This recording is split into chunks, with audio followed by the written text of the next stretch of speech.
Good morning and welcome back to the channel. Hope you're having a good weekend so far. The weather's still a bit iffy, but it's fairly dry out there at the moment. Okay, so what I thought I would do for today's video is that when I was kind of looking around for what kind of topic I could make the video about, I always do that, because I try and make all the videos different rather than just talking about the same subjects all the time. So it's going to be like a marketing related video. It's going to be slightly different from the all the new SaaS platforms and stuff. What I've decided to do is just decided to create and build out a video about how if like a campaign is too polished, if a digital marketing campaign is too polished, or an advert or anything like that, how it can have an opposite effect and put people off, because people aren't stupid. Things have moved on a lot since 5-10 years ago. A lot of people can see through these things, so towards the end of the video I'll give you some examples of certainly one that springs to mind. It's actually a friend of mine. He's on Instagram. He runs like a cafe in London, hugely successful, and it's all because the campaigns, the marketing, ad copy and photos and everything, it's not perfect. There's a few imperfections, but that kind of builds trust. So I've got a whole stack of stuff on the screen, so I'm going to be reading off the screen a little bit. I'm going to be trying to look up at the camera at the same time. I might put up some visuals. We'll see how that goes, but yeah, let's crack on. So look, in 2026, I'm reading off the screen now, okay, British consumers aren't rejecting advertising, they're rejecting like performance, like I was just saying. So hyper-produced, algorithmically optimized, emotionally engineered campaigns that once dominated, okay, now encountering headwinds. They're running into something more dangerous than criticism, which is like indifference. So across the UK, buyers are scrolling past, muting, blocking, ads that feel too polished. I do that as well. If I sense that it's too optimized, too perfect to believe almost, I won't bother with it. I'm more interested in brands that feel more authentic, and so you get rid of it. It's not perfect, but it seems more real. So, and I think that's the story right across the board. You do see that on Instagram. If you look at a lot of the business accounts, the ones which have been successful in building up a good following, maybe they've got 4,000 or 5,000 followers or more, they've done that by building trust through, let's say, slightly imperfect content. So behind the scenes stuff, talks with founders and everyday scenes in the business and that type of thing, rather than trying to put out this super amazingly polished marketing campaign which everyone can kind of pick up on certain signs, whether AI is being used and whether it's been done by an agency and how flawless and polished it looks, and that sends a signal of falseness and fakeness. So yeah, people are definitely waking up to that. Okay, so as I just said, it's not it's there's been a shift in this kind of trust, from perfection to slightly quirky, slightly imperfect content. It just feels more real, across all sectors. Okay, so let's get into this. So the death of a perfect ad. Okay, that's what I go from. I quite like that title. For over a decade, I'm reading off screen now. For over a decade, digital advertising was governed by optimization logic. Just before I go any further, one thing to mention is, if this video is not 100% perfect, then that's great, because it ties in with the theme of the video. Some of the videos I've done are like more polished, talking in the right tone at the right speed, it's lots of eye contact, and it's all spot on and everything, and that works great for some types of videos, but it doesn't work for all types of videos. So I'm learning this as well. I've been in marketing a long time, but I'm becoming more aware that people want kind of to see authentic, real content. So be it a video, be it a photo, be it a social media post, even the text that goes with it. People don't want a load of stuff off ChatGPT. They want something that feels real, reads real, relatable to everyday life, and that's basically what this video is all about. And So if it comes across as slightly imperfect, then as far as I'm concerned, that's great, because it just reinforces what I'm saying. But if I come across all super polished, every word is perfect with no glitches, and it's absolutely perfect for like 25 minutes long, then it feels a bit fake. Whereas if I'm talking off the cuff, as I go, and there's a slight break or a slight pause or a slight change in direction, then it feels more real. Do you see where I'm coming from? So let's crack on. So for over a decade, digital advertising was governed by optimization logic, high definition visuals, cinematic lighting, scripted relatability, smiling diversity panels, and carefully engineered emotional beats. That's what I've got in front of me here. So I can relate to all of that, from all the campaigns I've done and seen in the past. So on platforms like Instagram and TikTok, brands compete to look flawless and seamless all the time. The more premium the creatives, as in the content, the more credible it has been assumed to be in years gone by. That's definitely not true anymore. When you look at some of the brands that do try to come across as perfect and luxury and premium, they don't succeed as well as the ones, I don't believe, who are doing it organically and a bit more relatable to real life everyday situations in the office or in the factory or whatever. So, in 2026, British audiences, particularly millennials and Gen Z, which I'm not, by the way, have developed acute sensitivity to manufactured authenticity. They can detect overproduction instantly. Oh, too right, I can as well. So things like over-scripted dialogue, suspiciously perfect homes, can relate to that.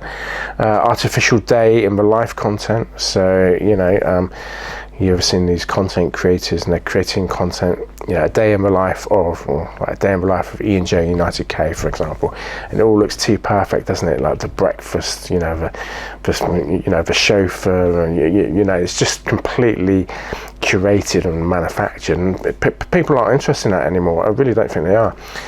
So performance diversity, emotional manipulation cues, instead of increasing trust, these things now kind of diminish trust. That's basically what I'm saying. So there's loads more. The video is going to be quite a bit longer than normal, by the way. But it's an interesting subject because, rather than me just banging on about, the different types of tech which are out there, and there's hundreds of those, by the way, and it's a fascinating subject as well. But this is something a bit of a different angle to it. No matter what tech or what budget you've got, if the content doesn't feel real, then it's almost like throwing good money after bad, and you won't be getting the results. So so we just kind of covered that. So if you're making the content too perfect, so to speak, it suggests kind of corporate insulation, hidden agendas, budget excess, just ring a bell, PR filtering, and a lack of transparency. So just things to be aware of. If the content feels too perfect, too flawless, it's less believable, isn't it? I'm sure we can all relate to that. I've seen loads of content which just seems too perfect to be true, too good to be true. The trust recession in the UK market. Okay, so trust in institutions has been declining in Britain for years. We can all relate to that too. Across politics, media, and corporations, consumers carry that skepticism into brand interactions, and that's very true. Whether we realise it or not, in a kind of sublime setting, we carry these things across. So when a glossy ad appears, with the subconscious evaluation issue, like is this aspiration or is it just fake content? What are they hiding? That's the thing that springs to mind. I think we all do. We all look at whether it's an advert on, it could be on any platform, could be from any company in any sector, and now we start to ask different questions like, what's the catch? Is it real? What are they hiding? That type of stuff. So if you can try and make things more relatable, more real, I think you'll have more success. British culture historically has always leaned towards understatement and irony over enthusiasm. Yeah, so loud self-promotion often triggers suspicion. I think that's true. I mean, look, this is why I've started doing the videos a little bit less. You know, I think I got out 2 videos for the very early part of January, 1 decent video back 3rd week in January, and this is the next one since. I'm not doing one every week because I just think that, you know, if I'm putting out a video every week just to try and get digital PR and, you know, recognition and all the rest of it, and you know, it's a bit over the top, and that kind of dilutes trust, you see. So similar kind of concept. In 2026, climate of economic pressure and cost of living sensitivity, exaggerated brand optimism feels death tone. Yeah, people are shopping around for deals, so they've been a bit more careful about what they're spending their money on. They're thinking about whether they're being ripped off. I mean, like when I look at Amazon or Temu or any other, you know, e-commerce site, I'm thinking, you know, kind of get it cheaper elsewhere. And, you know, look at price comparison sites. So other people are doing the same thing. Consumers are asking, why is this branding spending so much on ads? Are those savings coming out of product quality? Is this image realistic or staged? You know, sometimes companies are marketing a product can zoom in really close to a product or make it look a bit bigger, or if it's a food item, they can make it look a bit more appetizing than what it really is. And why does this feel like a sales script? You know, these are some of the things which go through people's minds. You know, polish has become like a liability in certain contexts, you know. Okay, so the rise of the anti-marketing movement. There's a growing cultural shift that could be called the anti-marketing movement, okay? It's not anti-business, it's anti-manipulation. So UK consumers are rewarding brands that, you know, admit flaws, because no brand's perfect, right? You know, whether it's like the local pub or a big business or Amazon or whatever, you know, there's still hiccups and things that go wrong. No brand's perfect, you know.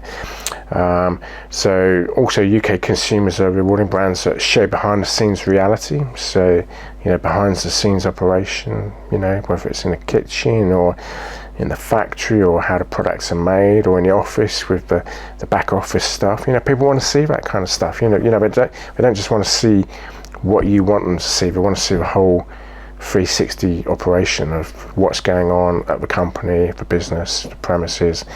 If you can do that successfully, it builds trust, you know.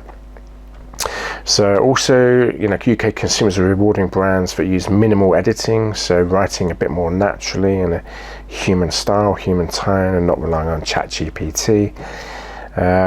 Speak plainly, you know, avoid, you know, garbage, waffle and stuff. You know, just try and explain what you're offering, what you're promoting, what you're selling in kind of simple plain English. Try and use a bit of brevity.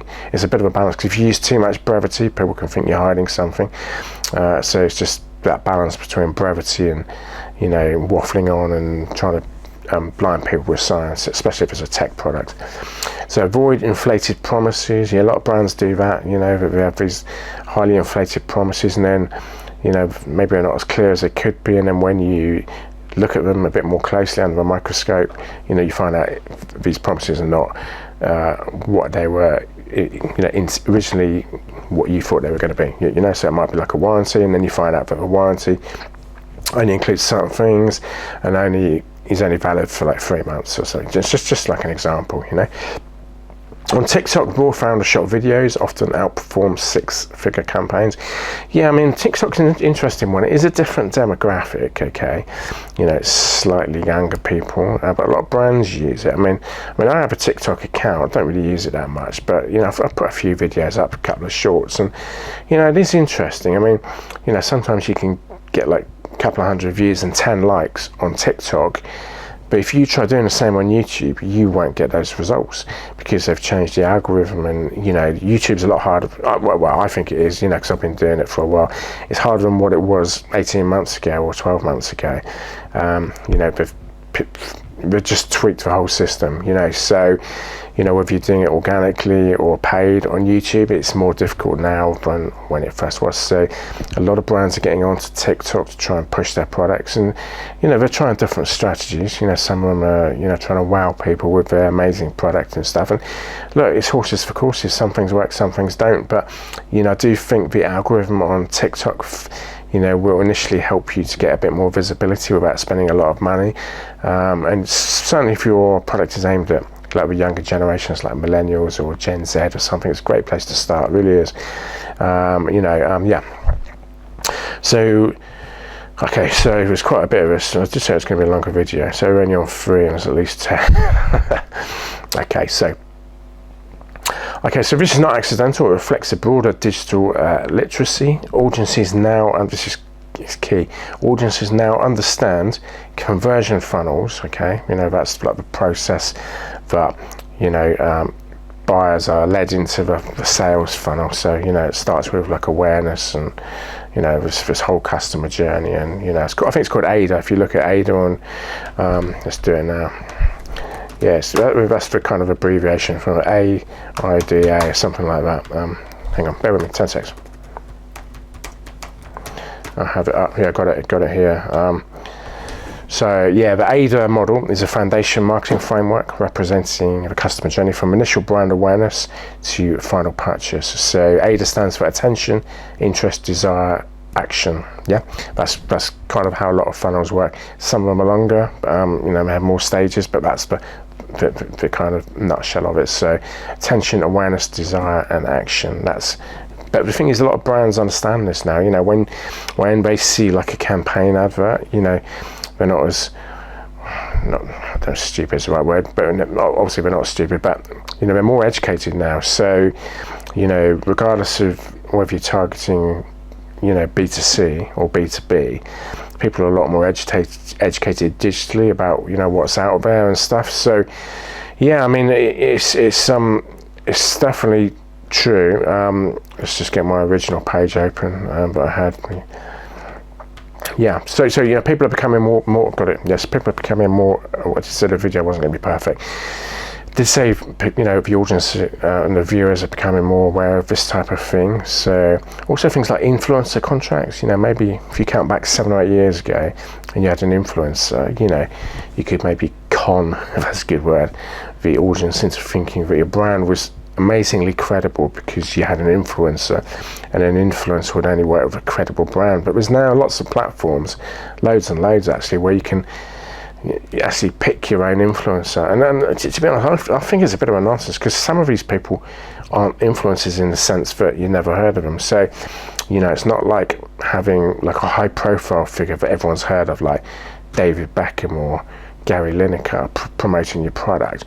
Some of these people, you know, you've never ever heard of. So the fact that you can, you know, choose from a database of hundreds of thousands of influencers and pay sort of, you know, £30 per project or something, it doesn't carry the same weight, guys. It's not the same as, you know, having sort of Gabby Logan or Gary Lineker, Gabby Logan, you know, Gary Lineker or Alan Shearer or something like that, you know, front your product campaign for whatever you're selling or whatever. It's just like one example, you know, because, you know, as I said, a lot of these influencers nobody's ever heard of, you know, and some of them haven't even got, you know, 500,000 followers, you know, or 300,000. Some of them have just got 96,000. And, you know, you can buy followers now, you can buy subscribers. So it doesn't carry the same weight. And audiences everywhere are waking up to this. So, you know, this is what I'm saying, you know, there's been a shift in what audiences will accept as realistic and genuine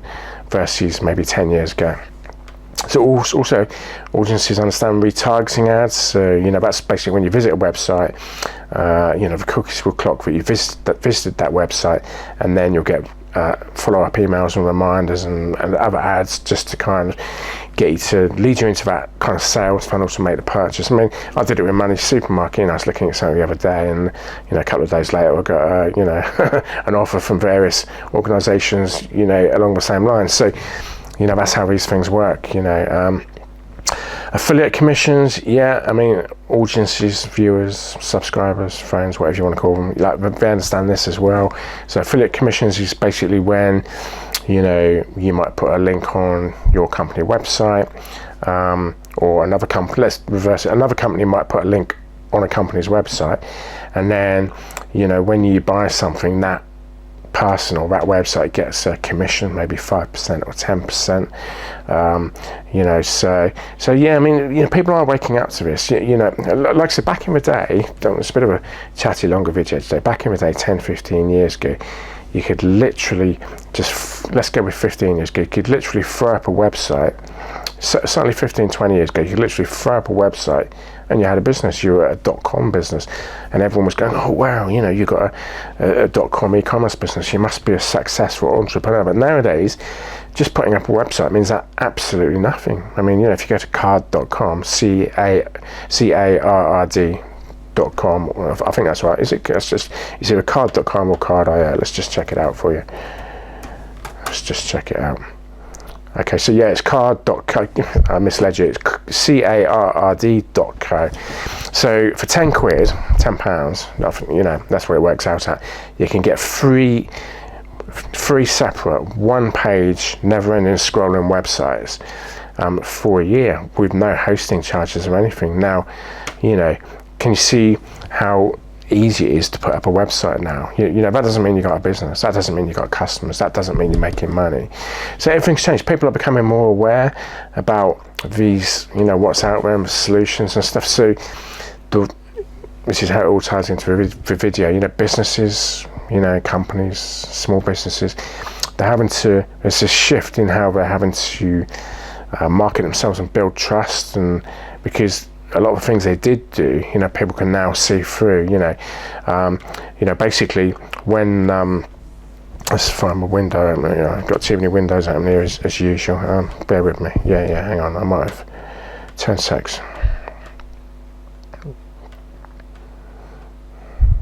Yeah, sorry about that. I lost my window. I've always got too many windows open on the thing.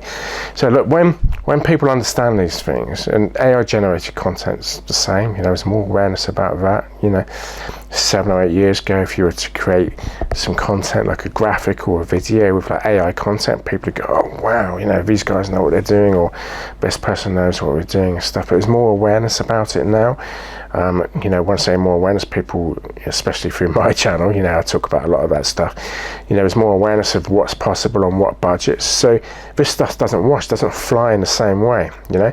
So it kind of weakens the, you know, what I'm saying is when there's more visibility about how this stuff works, you know, it kind of weakens, it makes it less viable, or less credible, you know, as a marketing campaign. You know, do you get where I'm coming from? Okay, so next tab. So why relatable ads are backfiring. In response to skepticism, brands tried to pivot to relatable content. So that's like, you know, everyday relatable content. But relatability cannot be manufactured through casting and scripts. I mean, that's why I decided to do this video today, because, you know, I've got some bulletin points in front of me and a few bits of paper. But if I decided to script the whole thing, you know, so it was absolutely flawless and perfect, then it would maybe come across as a bit fake, you know, and I could have used AI to write the description as well, which I won't today. So I just wanted to make it a bit more real, and that's the whole theme of this video, you know. So British audiences are particularly sensitive to fake working class accents. Yeah, that's another thing. I mean, look, there's AI platforms out there. I've seen loads of them where, you know, you go to a website, they're called SaaS platforms, okay? You go to a website and it says choose your influencer, so you click on male or female, okay? And then it gives you a couple of faces and stuff you can pick from. And then it says choose your accent, so you can choose like a male London accent, a female American accent, you know, Asian accent, whatever it might be. And people, you see, people aren't stupid, you see. I mean, obviously nobody's stupid, but, you know, there's more awareness of how these things can be manufactured. So, you know, also another thing they won't tolerate is like forced humour, whereas, you know, when you're just trying to sort of do a fake laugh, like, you know, like that, you know, people can pick up, but it's not really real, and it's not, it doesn't tie in with the flow and theme of the conversation, especially if you're doing a video. So quirky awkwardness, you know, so I think everyone likes a bit of odd quirk now and again, just to for a bit of a laugh. But if it's like quirky and awkward and a bit, makes people feel a bit, that can backfire. Scripted chaos. So, if you've got like a script in front of you and you're trying to read off it, but it's not coming off too flawlessly, too perfectly, then that's a giveaway that it's a fake. I want to say a fake, people know what you're up to. So look, I mean, this is why when I do the videos, like, I'm not saying that all the videos I do are different, by the way. Some are more, if you're doing like a 10-minute video, or say 15-minute video, maybe 18 minutes, and a lot about the subject, and it's kind of really, impressed upon you, in your mind, on your heart, and etc.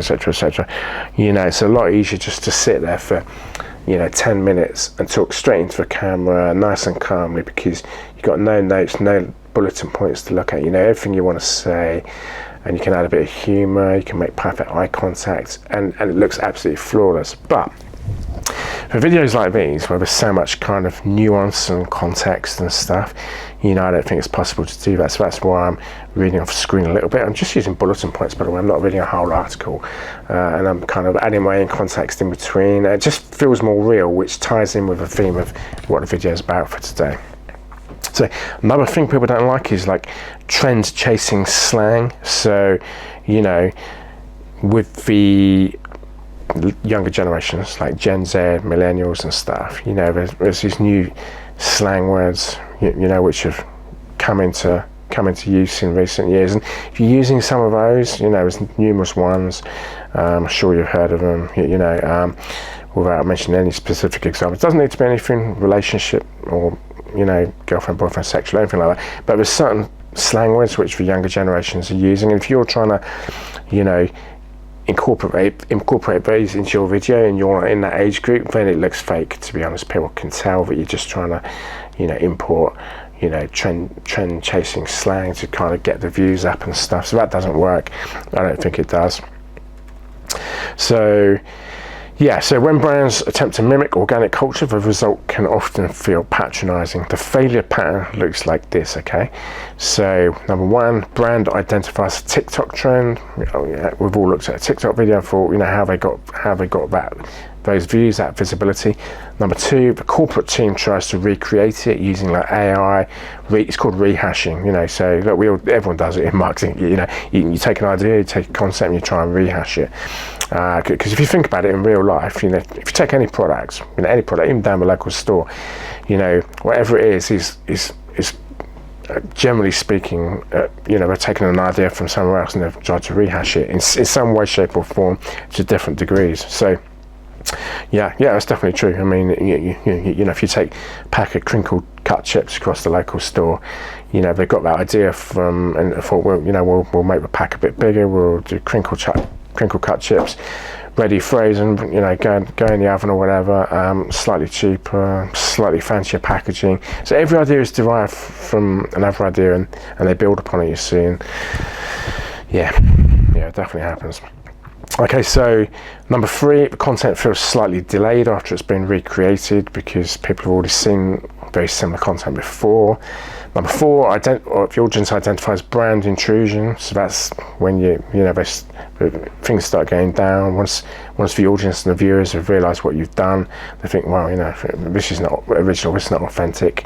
And then number five, the engagement collapses. So when you're trying to kind of do this stuff and kind of reverse engineer it, basically, it can backfire on you, and this is what I'm saying. Sometimes it's better just to be yourself, and it is a longer video today. Be yourself, just get your message out there, try and keep it simple, try and keep it in plain English. Don't try and put a lot of fluff up there, about how great you are, not you as a person but your business, and don't over promise, just keep it real. But my experience in this is, a lot of even companies I've worked with, they're all talking about the wrong things. They're talking about budgets, systems, which is part of it, but it's not the whole story. We're talking about messaging, we're talking about HubSpot and which fancy CRM how to use. We're talking about you know, photos and videos, which again is part of it, but it's not the whole story. But what we're not talking about, and what they often miss out, is what we're talking about today. You know, they don't make it relatable enough for people to believe, you know, and they're just, sometimes these companies make new hires, they have like a new marketing hotshot who wants to kind of make a mark in a marketing department, and, you know, they want to change everything around, you know, get a load of high energy content out there in the first few weeks. And, you know, I honestly do think people see through it. You know, it's about creating something that's believable and that builds trust. You know, if it feels too curated, too manufactured, too flawless, too perfect, it's a fail, you know. And it happens a lot, it really does. Okay, so the algorithm shift, why overproduction loses reach. Okay, so there's also a technical reason polished ads underperform. Platforms optimize for watch time. Yeah, YouTube certainly does. You know, platforms optimize for watch time, completion rate, comments, saves, shares. Highly polished ads trigger quick pattern recognition, so they skip the ads. You know, so if it's a video, they'll just like skip ad. You know, watch a couple of seconds of a video and then skip on. And look, some people do it with my video, because this horses for courses. Not everyone's interested in you know, in learning or watching the whole video. A lot of people just want to literally watch the first 30 seconds, especially people from abroad who maybe don't speak English, and then they click off, you know. Yeah, it's very common, you know. So, okay, whereas imperfect content creates ambiguity. So is this a real, they're asking themselves, is this a real person? Is this a review? Is this a rant? Is it a story? And that extra few seconds just dramatically helps with the distribution of that video on TikTok or Instagram or YouTube or whatever it might be. In 2026, native looking content often outperforms studio creative because it blends into user feeds, it earns attention instead of demanding it. I like that bit. It earns attention instead of demanding it. You know, if you've got something which is like highly superficially polished, and you've put a load of paid ad, you know, you put it out on paid ads and stuff, it's almost like you're demanding that attention instead of earning it, you know, through creating engaging, interesting content. Do you see where I'm coming from?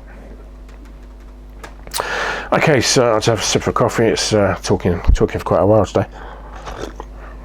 Okay, so economic context, austerity psychology. Okay, so the UK consumer in 2026 is financially cautious.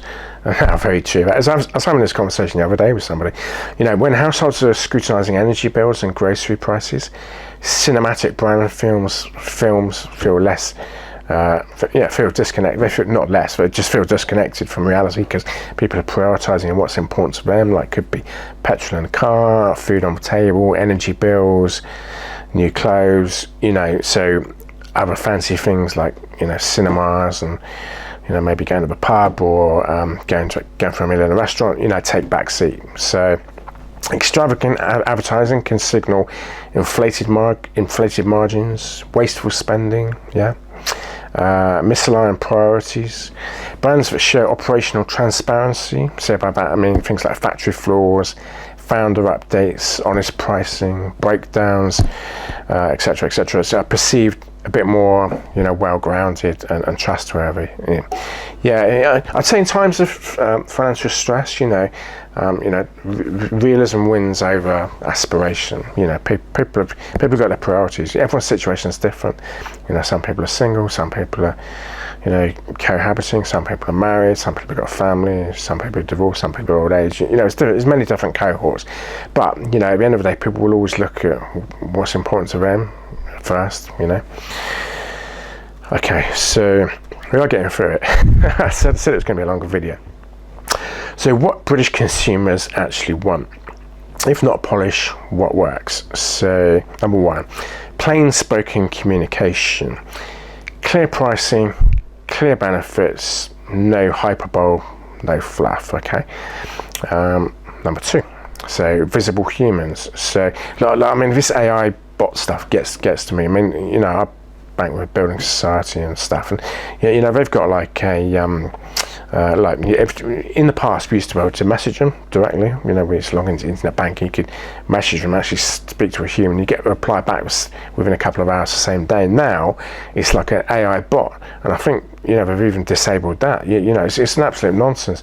So people like visible humans, whether it's on the shop floor or if it's an online business, you know, a phone number that they can phone, or, you know, like a real-time online chat bot, you know, the software that allows you to do that. People like that. You know, they don't like talking to a robot where they feel, you know, there's nobody's listening to them or they can't get hold of them, you know. So not actors, actual employees, founders, customers. Yeah. So, okay, number 3, imperfection. So unedited speech, a bit like this video, minor mistakes, natural lighting. You know, if you've got like, look, it's horses for courses, but if you've got like studio lighting, I'm just filming this at home. Yeah, I've got like a spotlight above me there, and I've got like another light ahead, and kind of broadly speaking, you know, plain back wall. But, you know, if I had like a studio and invested, I think, yeah, it does feel fake. I mean, I've watched some videos where some vloggers and YouTubers, you know, they've invested in like a trendy microphone, and, you know, you spend like 150, 200 quid on this, and it's got like a kind of metal strut and a big trendy microphone thing in there. You know, they're coming onto the videos going, hello, good morning. You know, it just feels too fake, you know. By contrast, I've just got like a little clip on mic. This is the best solution, by the way. Like I did look into, I've got 2 sets of wireless mics, one there, and I've got another one. Yeah, there you go, wireless mic.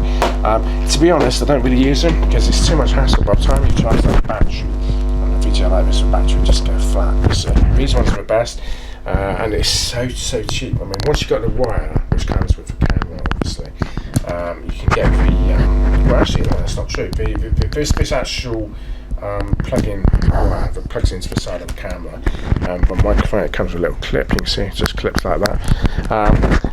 Guess what? It's about 7 quid on Amazon, and you get 20 of them. So if you lose one, you know, it's really easy to get another one. And I'll just clip that back. That's the most cost-effective way to do it, and the sound's absolutely fine.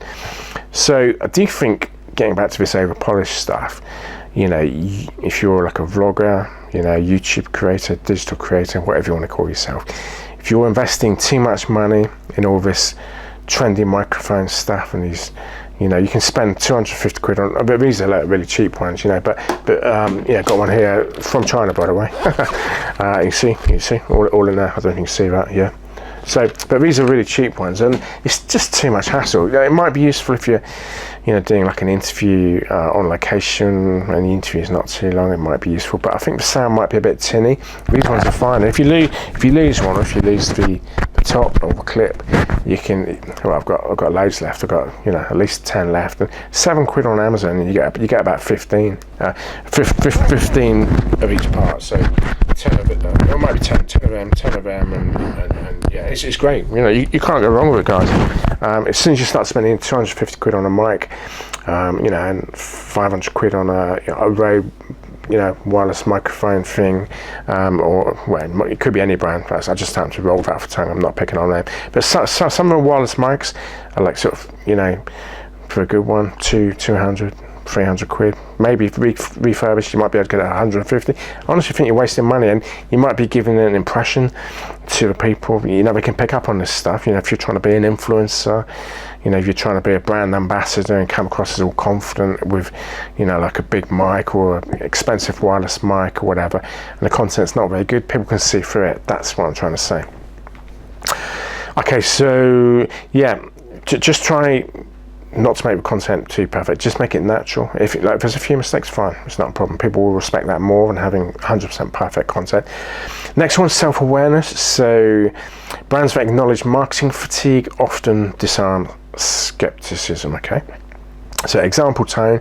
Yes, this is an ad. Here's exactly why we think it's worth your time. I like that. It's kind of quite short and to a point, isn't it? Radical transparency reduces resistance. So, case signals from a UK market, because I'm based in the UK, obviously. I'll just move it up a notch. So, yeah, several UK brands have leaned into anti-gloss positioning. Okay, so for example, companies like Monzo built early loyalty by speaking directly and informally about product changes. Supermarket chains such as Aldi succeeded in the UK partly by embracing humour and price transparency over prestige signalling and messaging and stuff. The lesson isn't be cheap or be quirky, it's remove unnecessary performers. Because, you know, being from the marketing sector, you know, I've seen loads of brands over the years, some I work for, some I haven't, and we spent a lot of money, you know, on ads, on campaigns. Sometimes they spend a lot of money looking to recruit somebody, and they tell them, you know, that's another thing that rubs them up the wrong way, but, you know, they tell them exactly what they're going to be doing. So that doesn't really make sense, by the way, because, you know, if you're recruiting for like a, you know, somebody quite senior within an organization and you're not getting the results, and you're hiring somebody and telling them exactly, you know, what the roadmap is going to look like and stuff, you know, and not taking accountability for it, then yeah, that's a bit of a fail in my book. I think if you're recruiting, it's like, look, how many people go to a solicitor, okay, for information about a case and tell the solicitor exactly what they're going to be doing? You see, it's a nonsense. You know, the whole idea that you're looking for, you know, digital marketing, marketing expertise is that you're looking for somebody who's going to take the lead and come up with new ideas and something that's a bit more, maybe potentially a bit more realistic. You know, all these tools are great. You know, there's hundreds of them. You know, technology is moving really fast, but it needs to be balanced with kind of realism and what people are going to believe, what people are going to be relate to. You know, it's all got a balance. You know, a bit like many other things in life. Okay, so the strategic mistakes, I'll rephrase that. The strategic mistake brands keep making. So many marketing teams interpret declining performance as a targeting issue.